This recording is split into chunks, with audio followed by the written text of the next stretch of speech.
ओम नमः सिद्धिभ्यो। नमो अरिहन्ताणं नमो सिद्धाणं नमो आयर्याणं नमो वज्रायाणं नमो लोई सव्यसाहूणं लक्ष्मीनिवासनिलयं विलीनविलयं निधाय हरिवीरम् आत्मानुशासनमहं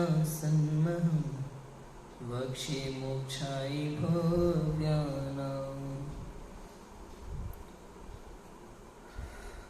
आचार्य गुणभद्र स्वामी द्वारा विरचित यह आत्मानुशासन ग्रंथ है।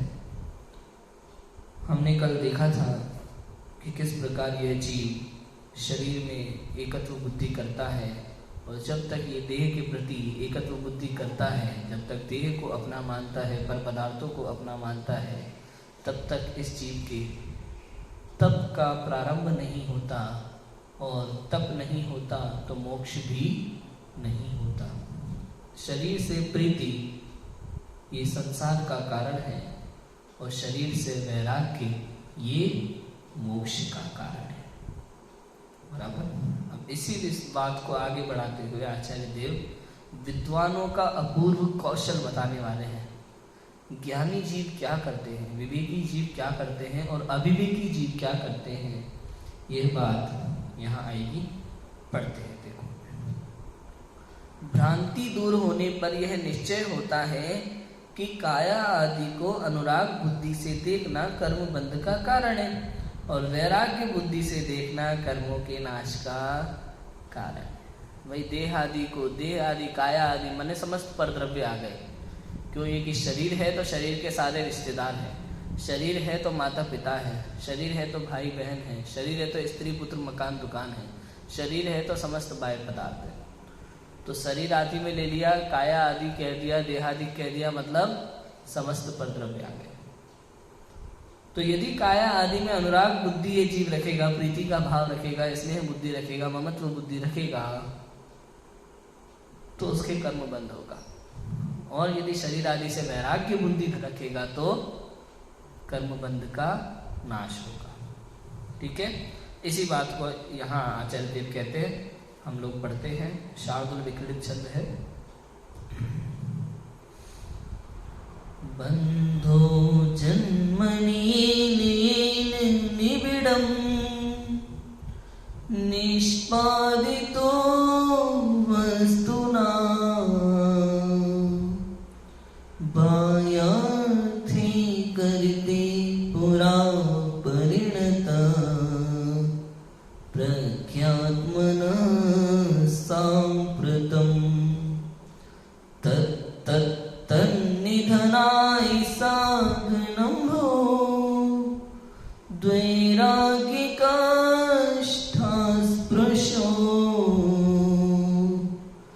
दुर्बोधं हि तदन्निदेव विदुषाम् मत्प्राकृतं कौशलम्।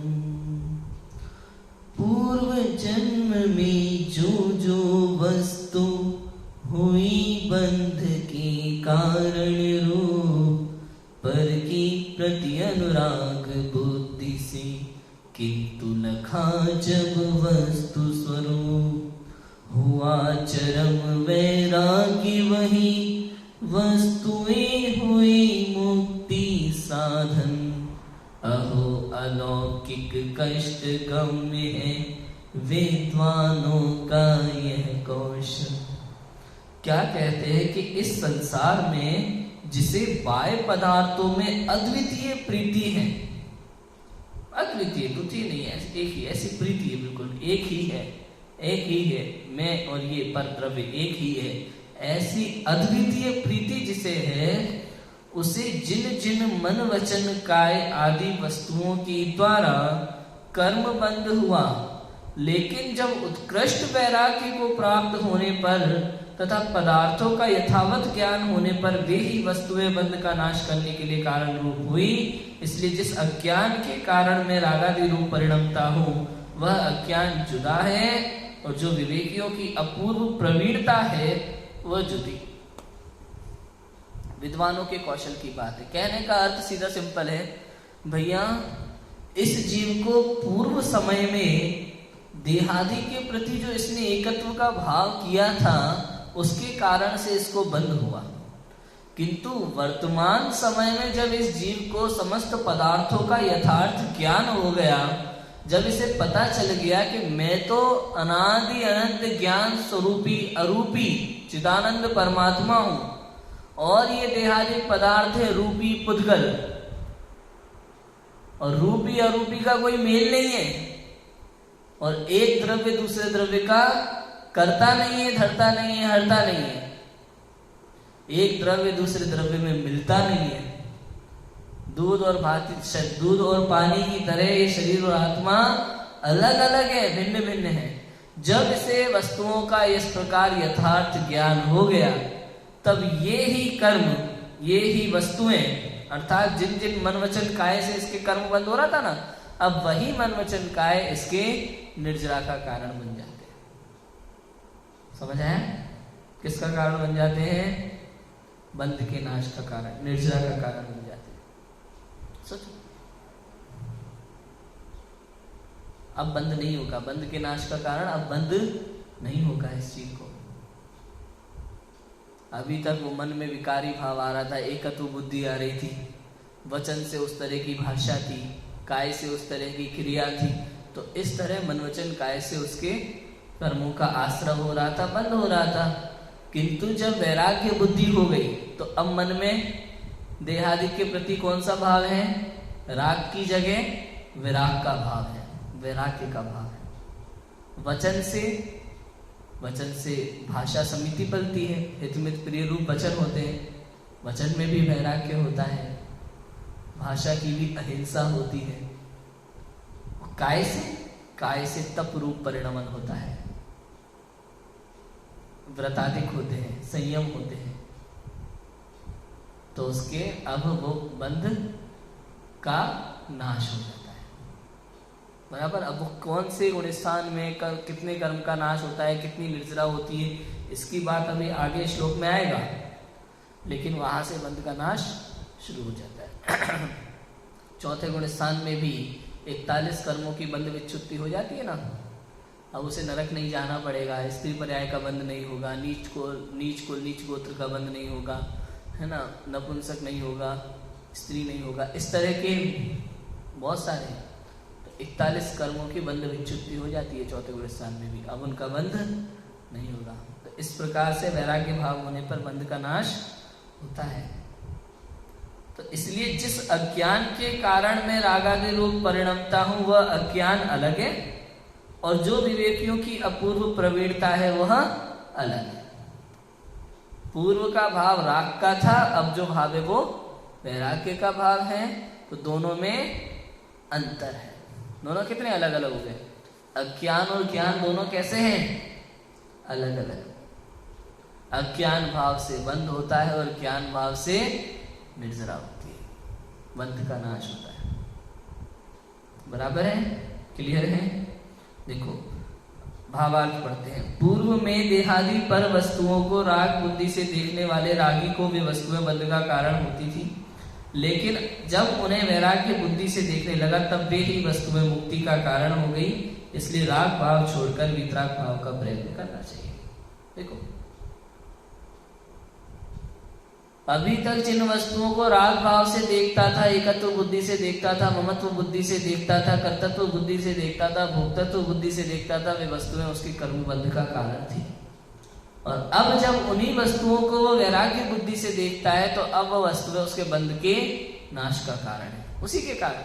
कहने का अर्थ पता है, सिंपल है। समय सार जी में कहा है, क्या कहा है कि प्रत्याख्यान अर्थात त्याग, ज्ञान में ही त्याग होता है और ज्ञान में ही ग्रहण होता है।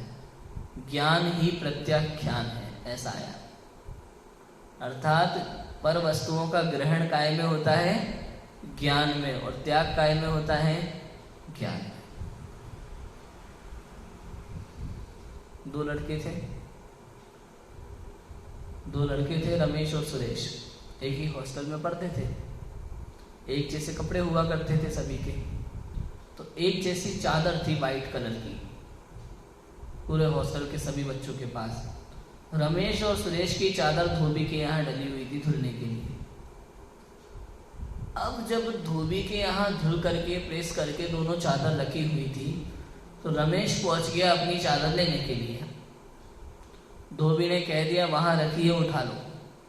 अब रमेश जो है अपनी जगह सुरेश की चादर लेके आ गया, क्योंकि दिखने में एक जैसी थी, और आके हॉस्टल में कमरे में आराम से सो गया।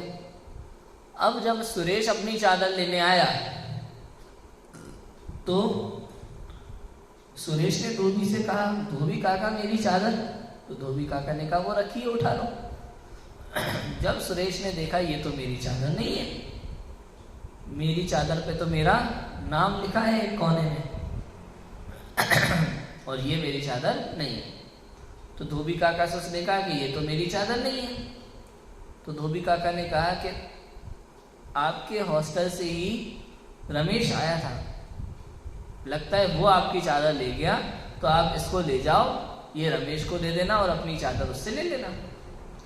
अब जब ये सुरेश रमेश भाई के पास जाता है तो कहता है कि भैया ये मेरी चादर है जिसे ओढ़ कर तुम सो रहे हो। रमेश कहता है पागल हो गया क्या, ये मेरी चादर है, मैं धोबी के यहाँ डाल के आया था, अभी लेके आया हूँ, मेरी चादर है। कि नहीं भाई ये मेरी चादर है। अब वो कितना ही समझाया, उसे समझ में नहीं आया। रमेश उस बात को मान ही नहीं रहा था।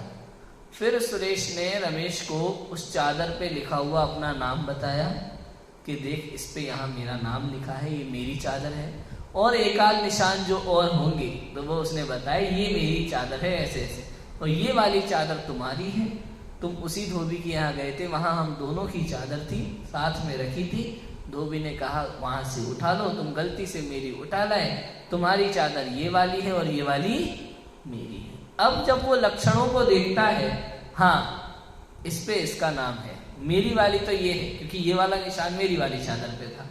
तो जब उसे ये भेद विज्ञान हो गया तो अब बताओ वो चादर तुरंत छोड़ देगा कि नहीं छोड़ देगा। अब वो सुरेश की चादर उसे तुरंत वापस दे देगा, तुरंत। तो अभी तक वो चादर अपनी मान रहा था भ्रम के कारण से, लेकिन जैसे उसे पता चला कि ये मेरी नहीं है तो उसे छोड़ने में कितना समय लगता है, तुरंत। ऐसे ही ये जीव अनादि काल से परद्रव्य को अपना मान रहा था, अपना मान के सोया हुआ था, ये मेरा है, स्त्री मेरी है, मकान मेरा, दुकान मेरा, शरीर मेरा, परद्रव्य को अपना मान के सो रहा था।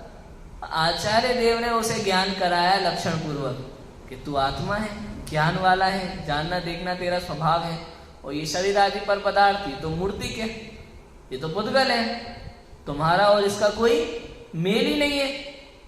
जब ये ज्ञान हुआ तो अब जिन वस्तुओं को वो अपना मानता था उसे अपना मानना छोड़ने में कितनी देर लगी।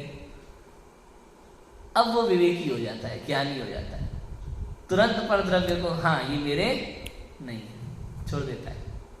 इस प्रकार क्लियर है। तो ऐसा होता है। तो अब जब ये वस्तुएं जिनको अपना मान रहा था वही वस्तुएं इसके राग का कारण थी, बंध का कारण थी, राग के कारण से, अब चूंकि वैराग्य है तो वैराग्य के कारण से अब वही वस्तुएं उसके बंध के नाश का कारण हो गई, क्योंकि बंध होता है राग से, वैराग्य से नहीं। ठीक है, इतना क्लियर है। इतनी बात यहाँ 244 नंबर के श्लोक में थी। अभी देखो अब बात यह है कि कितने बंध की निर्जरा होती है, कौन से गुणस्थान में कितना कितना बंध रहता है, कितना नहीं रहता किस जीव को, ये बात 245 नंबर के श्लोक में आचार्य देव बताते हैं। पढ़ते हैं हम। देखो बंध और बंध का नाश किस प्रकार होता है उसका अनुक्रम आगामी छंद में कहते हैं, पढ़ते हैं। देखो अनुष्टुप छंद है। अधिकः क्वचिदाश्लीषः क्वचिद्धीनः क्वचित् समः क्वचित् विश्लेष एवायम् बंध मोक्ष क्रमो मतः कर्मण्येवाधिकारः कर्म बंध है कहीं अधिक अरु, हीन कहीं है कहीं समान, कहीं मात्र निर्जरा कहीं है बंध मोक्ष का यह क्रम जान। बड़ा सिंपल है, देखो किसी जीव में कर्म का बंधन अधिक है और निर्जरा अल्प है, किसी जीव में कर्म का बंध अल्प है और निर्जरा अधिक है, किसी जीव में बंध और निर्जरा समान है और किसी जीव में केवल कर्म की निर्जरा ही है। इस प्रकार कर्म से बंधने और छूटने का अनुक्रम है। बराबर, देखो इसमें भावार्थ में एकदम क्लियर करके दिया है, इसमें कौन से गुण स्थान में कितना है। यहाँ तो केवल इतना लिखा अर्थ में, किसी जीव में कर्म का बंधन अधिक है, किसी में कम है, किसी में समान है, किसी में निर्जरा अधिक है, बंध कम है। यहाँ ऐसा लिखा, भावार्थ में गुण स्थान सहित एकदम क्लियर किया है, उसे पढ़ते हैं। देखो, इस जीव को पहले मिथ्यात्व गुण स्थान में तो कर्मों का बंध बहुत है और निर्जरा अल्प है। पहली लाइन मिथ्यात्व में। अच्छा, मिथ्यात्व गुण स्थान में निर्जरा होती है कि नहीं होती? सबसे बड़ी बात, हाँ बंद तो होता है, लेकिन निर्जरा कौन सी होती है? हाँ, लेकिन कर्मों की निर्जरा वो जो हुई वो कैसे हुई? निर्जरा कौन से परिणाम से होती है? निर्जरा किस परिणाम से होती है? 3 तरह के परिणाम हैं। अशुभ भाव से पाप का बंध होता है, शुभ भाव से पुण्य का बंध होता है और शुद्ध भाव से निर्जरा होती है। अब मिथ्यात्व गुण स्थान में निर्जरा कैसे हुई? शुद्ध तो वहां है ही नहीं। समझ में आया क्लियर? तो यहाँ जो निर्जरा है वो फल दे करके निर्जरा वाली बात है। हाँ, सकाम निर्जरा अकाम निर्जरा है ना। तो एक तो जो कर्म का फल दे करके झड़ जाते हैं कर्म वो, और दूसरा तप के द्वारा शुद्धोपयोग के द्वारा निर्जरा होती है वो। तो यहाँ जो पहले गुण स्थान में निर्जरा है वो निर्जरा अल्प है, वो बात है फल देकर झड़ने वाली, क्योंकि यहाँ शुद्धोपयोग तो है ही नहीं। हाँ, अकाम निर्जरा, हाँ फल देकर जो झड़ जाते हैं वो अकाम निर्जरा कहलाता है। मतलब बिना काम किए, बिना फल दिए झड़े। सकाम निर्जरा, सकाम निर्जरा फल देकर झड़ना, अकाम निर्जरा तब से झड़ना। ठीक है, सकाम निर्जरा फल देकर के झड़ जाना। ठीक है, अब देखो जैसे कि कोई पाप का बंध किया या पुण्य का बंध किया, उसका फल मिल गया। अब फल मिल गया तो अब उसका कोई काम ही नहीं, अब दोबारा उदय में आएगा नहीं, तो मतलब वो झड़ गया। वैसी वाली निर्जरा ये पहले गुण स्थान में। तो बंध तो बहुत होता है और निर्जरा फल देकर के उतनी झड़ती। बंध तो प्रति समय हो रहा है जीव को, प्रति समय कर्म का बंध हो रहा है, और निर्जरा फल देकर के बहुत अल्प होती है, फल देकर के। हाँ हाँ, वही इसलिए तो कहा बंध अधिक है और निर्जरा अल्प है। ठीक है, इसीलिए कहा निर्जरा बंध का कारण। मिथ्यात्व गुण स्थान में निर्जरा बंध का कारण ऐसा नहीं, बंध का कारण तो वस्तुएं ही रहेंगी, पर वस्तुएं, क्योंकि उस समय भी जिस काल में जीव की निर्जरा हुई है ना, उस काल में जो परिणाम हुआ पर वस्तुओं के कारण से, क्योंकि बंध का जो काल होता है वो पर वस्तुएं ही होती हैं। ठीक है, तो पर वस्तुओं के कारण से परिणाम बिगड़े, उन परिणामों से बंध हुआ और बंध का उदय आया तो फल देकर के झड़ गया। फिर किसी निमित्त से बंध हुआ, फिर किसी निमित्त से परिणाम बिगड़े, फिर बंध हुआ। तो इस प्रकार से बंध का क्रम चलता है। अब 5वें और उससे आगे के गुण स्थानों में बंध अल्प है और निर्जरा बहुत है। 5वें गुण स्थान में बंध कम होता है, क्योंकि अणुव्रतधारी जीव होता है, 2 कसाय चौकड़ी का अभाव हो गया, बंध कम है उतना, निर्जरा ज्यादा होने लगी है। 4थे गुण स्थान में बंध और निर्जरा दोनों समान है, बंध भी होता है निर्जरा भी होती है। 5वें गुण स्थान में बंध अल्प हो गया और निर्जरा बहुत है। अब आकाशाई जीवों को, अर्थात 12वें गुण स्थान में केवल निर्जरा है, बंध नहीं है। 12वां गुण आकाशाई मतलब क्षीण मोह, जहाँ मोहनीय कर्म का पूर्णतः अंत हो चुका है, वहां बंध का अभाव हो गया, बंध है ही नहीं, निर्जरा ही निर्जरा है। आश्रम तो होता है कर्म का वहां भी। 12वें 13वें गुण स्थान में सर्वज्ञ परमात्मा को भी अरहंत अवस्था में भी कर्म का आश्रव तो होता है क्योंकि मन वचन काय है ना, और चूंकि मन वचन काय के हलन चलन से कर्म का आश्रव होता है, तो आश्रव तो वहां होता है कर्म का, कर्म आते हैं और चले जाते हैं, लेकिन मतलब बंद नहीं होता, ठीक है। और जब मन वचन काय का अभाव हो जाता है तो कर्म का आश्रव भी नहीं होता, ठीक है। इस प्रकार से वर्णन है। तो इस प्रकार से यहाँ यह बंध और निर्जरा की परिपाटी कही। इस प्रकार से जीवों को अलग अलग गुण स्थान में किसी को कम किसी को ज्यादा बंध होता है, किसी को कम किसी को ज्यादा निर्जरा होती है, सब शुद्धोपयोग के कारण और तप के प्रभाव से अलग अलग गुण स्थान में अलग अलग प्रभाव होता है, ठीक है। अभी देखो नेक्स्ट कहते हैं, अब इसमें योगी कौन है। इतनी बात करने के बाद कहते हैं योगी कौन कहलाएगा वास्तव में, तपस्वी कौन कहलाएगा वास्तव में। इस बात को यहाँ आगामी छंद में कहते हैं कि जिसके कर्म अपना कार्य ना कर सके, अर्थात नया शरीर उत्पन्न ना कर सके, जिसकी ऐसी दशा हुई है वह योगी है। अर्थात तद्भव मोक्षगामी जीव की बात है, चरम शरीरी की बात है, जिसे अब दूसरा जन्म ना लेना पड़े, वास्तव में वह योगी है। इस बात को कहते हैं, पढ़ते हैं देखो। यस्य पुण्यं च पापं च निष्फलं गलति स्वयं, स योगी तस्य निर्वाणं न तस्य पुनराश्रवः।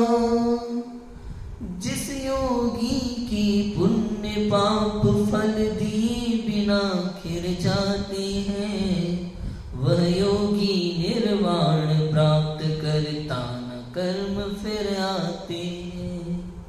कि जिस विरक्त जीव के पुण्य और पाप फल दिए बिना ही खिर जाएं, अर्थात पुण्य का फल स्वर्ग और पाप का नरक फल ना दे सके, वही योगी है, वही निर्वाण को प्राप्त होता है, उसके पुनः आश्रव नहीं होता। अर्थात केवली की बात है, अरहंत दशा की बात है, चरम शरीरी जीव की बात है, तद्भव मोक्षगामी जीव की बात है कि जिसके संसार के मूल कारण जो पाप पुण्य है वो ही नष्ट हो गए। अब जिसको शुभाशुभ भाव कभी होगा ही नहीं, अब कभी शुभाशुभ भाव नहीं होगा तो कर्म का आश्रव बंद नहीं होगा, आश्रव बंद नहीं होगा तो संसार परिभ्रमण छूट जाएगा, और जो मोक्ष को जाएंगे ऐसे जीव ही वास्तव में योगी है। उसके पहले भी तो बंद और सब हो रहे हैं। हाँ, सब हो रहे हैं बिल्कुल, लेकिन यहाँ योगी वही है जो अब दोबारा जन्म नहीं लेगा, चरम शरीरी, माने जो इसी भव से मोक्ष चला जाए उसकी बात है योगी। उसके पहले तो सब हो रहा है, कर्म का आश्रव भी हो रहा है, बंध भी हो रहा है, अरहंत दशा के बाद की ही बात है, वही योगी है, वही वास्तव में योगी है जो अरहंत दशा को प्राप्त होगा। उसके पहले यहाँ ये जो हमारे यहाँ शब्द है ना, योगी, तपस्वी, ऋषि, मुनि, यति, ये शब्द के अलग अलग अर्थ हैं।